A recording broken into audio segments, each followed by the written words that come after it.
Okay. How about this new chase format, guys? Yes, it is. Awesome, isn't it? Carl Edwards joins us. He wins tonight's 54th annual Food City 500. Driver of the number 99 Kellogg's Frosted Flakes Ford for Roush Fenway Racing. His 22nd win in the Sprint Cup Series. Of course, his first victory in 2014. Get you into the chase for the NASCAR Sprint Cup. And this is your third win here at Bristol.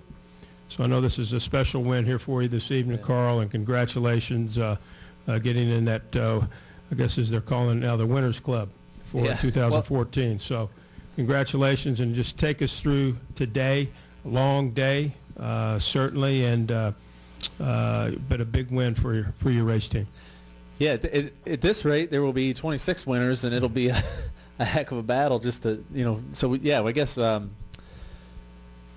first thing, thanks to my guys for working so hard. Everyone worked really, really long hours last night. Jimmy told me they worked until 3 a.m. on the simulation stuff, trying to figure out what to do with the race car because we were terrible yesterday. I mean, it was really bad in practice. So huge day for us, though. Great day for Kellogg's, for Frosted Flakes, Cheez-It, everybody that was here that supports our team. Huge day for Ford. I mean, as people were talking a lot about how Fords were running so great on Friday, and it wasn't our Fords. It was not. It's not our Roush Fenway Fords. We've been struggling lately, and for us to come out here with a win and to run so well with a number of the Fords out of our shop, that was big. So fun day, and now I can I guess I'm part of the group of guys that can go have some fun and focus on the final 10 races to win this championship. I've been a little bit jealous of those guys that have wins this early in the season. I was thinking today, I can't imagine what that must feel like to be able to come to a racetrack like this and have all that pressure off of you. So now we'll get to go have some fun. I'm really excited about the next 22 races. That'll be a blast. Questions now from Carl Edwards. If you have one, we'll start. Jim Noble had a first one. Hey, Jim Noble, PRN, serious two-part question. First of all, winning Daytona propelled Dale Jr. onto Twitter. Will this do the same thing for you? No. Am I the last holdout? Somebody said I am. So just about. Is Tony still? Tony, yeah. All right. So. Yeah, so that'll be a battle to the end to see which one of us can last the longest. A lot of pressure from the sponsors, okay? So he's not allowed? Huh. They don't trust him? I don't know. Well, no, I'm not going to be on Twitter, though. But second of all, can you just describe what went through your mind when that malfunction caution came out? Oh, man, I can tell you, Robin, for Robin and NASCAR to come up here and explain exactly what happened and immediately after the race and just put it out there that, hey, it was just a mistake and it was inadvertent. I think that says a lot about the state of the leadership of our sport. I've been involved in one other incident like that, and I don't know if I think I might be the only guy that's. Anyway, I was leading it the last time that happened at Charlotte in a truck race, and we got passed, and Mike Helton, he wrote they put out a press release that said, hey, we messed up. We apologize to Carl and his crew, and I think NASCAR, that was 12, 13 years ago, and they stand by their mistakes, and for them to come up here and say, hey, we messed up.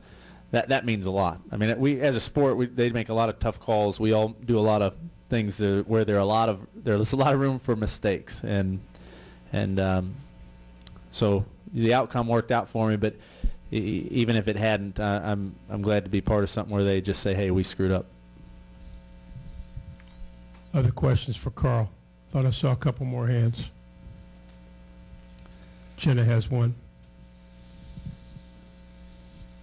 How's your day going, Jenna? Jennifer, AP. So Ricky was saying that when the caution did come out, he's thinking in his head, bump and run, right. and how he's going to win. And, and Jack said he would expect nothing less. Oh, I knew what Ricky was thinking, and it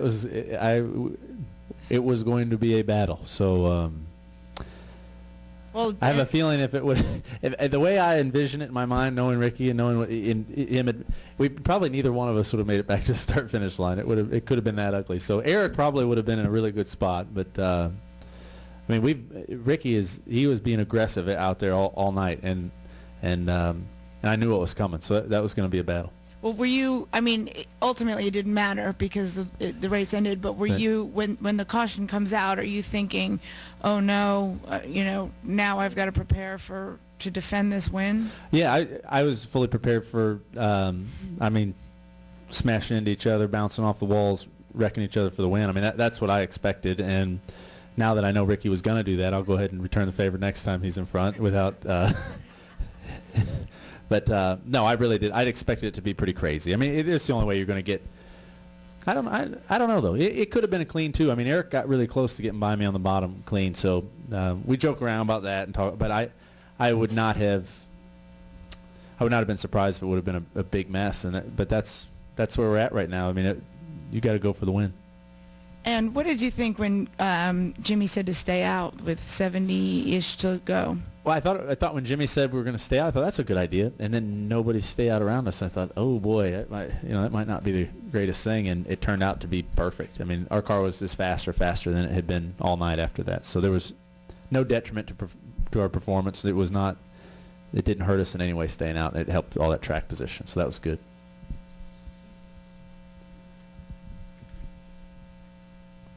Go ahead there, Mike. Mike Neff from FrontStretch.com. Carl, you kind of joked about it earlier, saying we may have 26 winners in 26 races. Everybody's making the assumption that we're not going to have 16, but it's starting to shape up like we could. Is there added pressure? I mean, obviously there's less pressure because you have a win, but is there added pressure to get that second win so you're sure you're locked in? Right. Well, it's a bunch of you're exactly right. There's been a lot of talk about it. I've been listening to the radio guys a lot, and everybody is assuming that you win and you're in, and that's definitely not the case. I mean, we have 12 more races, and all of a sudden, it turns into there are already 16 winners, 12 more. So I think but the first step is you have to win. I think we're proving that right now. You're going to have a win, I believe, to be in the chase. And so now that we've checked that box, we need to go get another win, and I think then we will be guaranteed to be in it. But yeah, just to have a win this early, I mean, it is a huge relief. It's going to make California and Martinsville, it's going to be really fun to go there.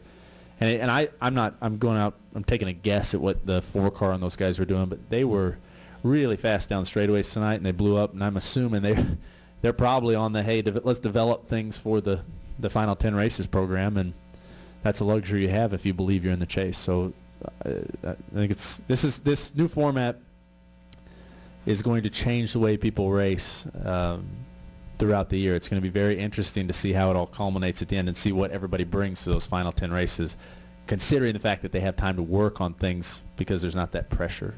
I don't know if I'm explaining that well, but it's going to be interesting. Any questions in the press box? No questions. Back to Jenna. Go ahead. And then to Bob. Awfully wet racetrack. No qualms about doing that backflip? Oh, man, I thought this is stupid. I shouldn't do this. And I stopped right on the start-finish line. I looked at it. I thought, it's awfully glossy. It might be slick. So that's why I kind of landed on my hands. Really, I want to make sure I didn't just stick it perfectly and my feet go that way and break my arm on the concrete. That would have been terrible. But at that point, you just say, what the heck, and it worked out. So I was actually really nervous about that. No, I don't have a backup celebration. I ought to work on that, huh? And it's going to have to involve something. I'm going to give something to the fans, like, pull out a bunch of T-shirts and launch them in the crowd, because the last time I decided not to do a backflip, they booed me out of the place. So I can't not do them. Over here to Bob, to your left, Carl. Right here. Bob Parker, Sporting News. I have a couple. First, were you concerned when the caution came out that, oh my gosh, I had this in the bag, and then I'm gonna have to try to defend it on the restart? Yeah, concern is not really a strong enough word, but it definitely got my attention. But at that point, hey, I've seen a lot of things happen in a race car, and I knew that, hey, we're probably gonna win this race if the caution doesn't come out.